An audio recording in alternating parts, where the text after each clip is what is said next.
রবিবার সকালেই বহরমপুর শহরে ভোট প্রচারে নামেন বিজেপি প্রার্থী নির্মল কুমার সাহা।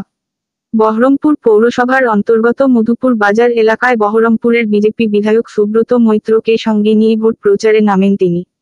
বিষ্ণুপুর কালীবাড়িতে পুজো দেন বিজেপি প্রার্থী।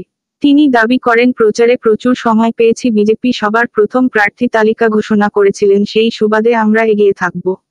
তবে শেষ হাসি কে হাসবে সেটা বলবে ভোটের ফলাফল। স্থির করে ফেলেছে এই বহরমপুর লোকসভা কেন্দ্রে কোনোভাবেই রাহুল গান্ধীর কোনো নির্বাচিত প্রতিনিধিকে আনবে না এবং তারা দূরে ছুঁড়ে ফেলে দেবে।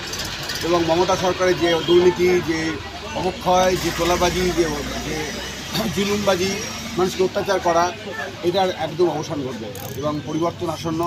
আমার ধারণা এবছর এই ভোটই ইঙ্গিত দেবে যে মমতা সরকারের বোধহয় আর এই গদিতে থাকার কোনো অধিকার নেই, এরকম হবে। আমাদের নাম সব থেকে প্রথমে প্রকাশ হয়েছে, সুতরাং আমরা প্রথম দিন থেকে সুযোগ পেয়েছি এবং আমাদের ভোটটাও হয়েছে অনেক পরে। সুতরাং আমি একটা